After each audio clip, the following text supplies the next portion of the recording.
kanang short interview about sa kanang Bill of Rights as part sa amo ang course kanang requirement. If okay ra sa imuha, we'd like to ask you a short question based sa kanang related sa amo ang topic. If okay ra sa imuha ko. Okay. Okay. Ready na ka kay, ready na ta mo proceed sa interview. Okay. Question 2, kuya, is can individual rights under the Bill of Rights ever be limited by the government? Yes, pero dili na siya ingon basta-basta. Everyone naagyo tay rights. Pero kuan magod ka nang dili po na ingon nga as in ang government is ato na lang yun po na silang kuan nun.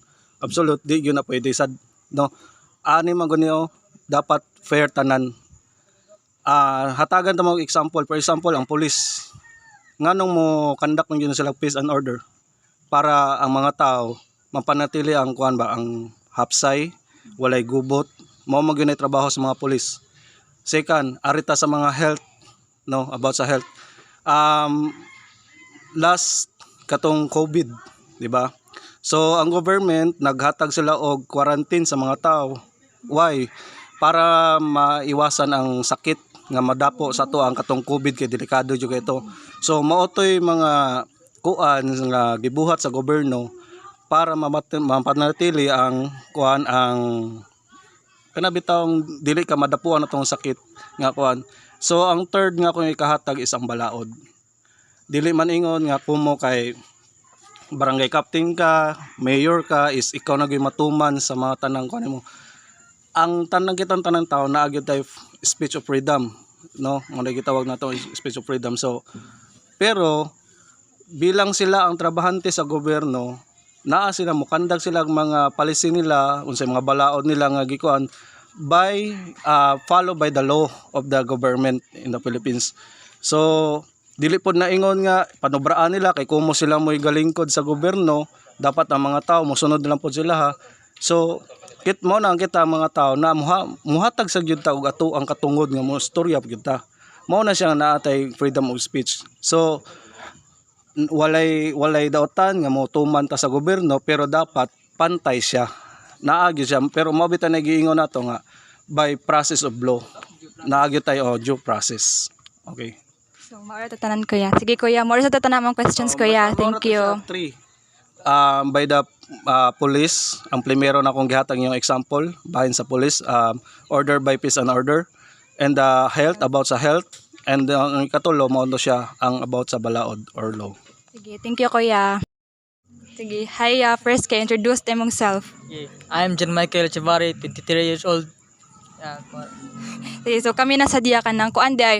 We are first year BS Tourism Management students from CRMCDI and we're currently conducting manggod a short interview about sa kanang Bill of Rights and as part sa amuang kuan ay kanang course requirement. So if okay ra sa imuha nga kanang ma-interview kanamo kanang we'd like to ask you short question naman pod para kanang related ra pod sa among topic if okay ra sa imuha. Kera.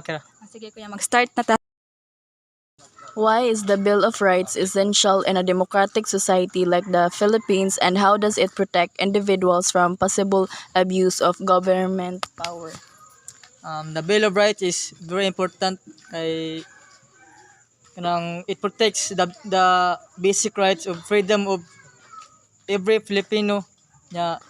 It makes sure sad nga ang mga government member dili sila makaabuso sa ilang magamit lang power para maka-abuse sila. Dapat treat people unfairly. It gives everyone the right to freedom of speech, freedom of religion, due process, and equal protection under the law. Can you give one example of how the Bill of Rights protects the rights of Philippine citizens? So, akong mahatag nga example kay kuan is the right to due process.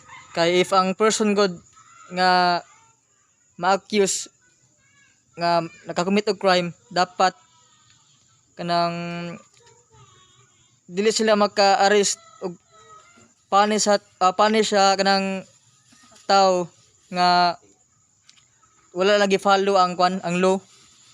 Ya dapat datagan pud kanang for nga kwan ba, trial ba. Sa mo nang gitawag nga due process. As we end our two interviews, remind us that the Bill of Rights protects every Filipino and promotes fairness for everyone. It encourages the government to serve the people honestly and reminds citizens to use their rights with respect and responsibility.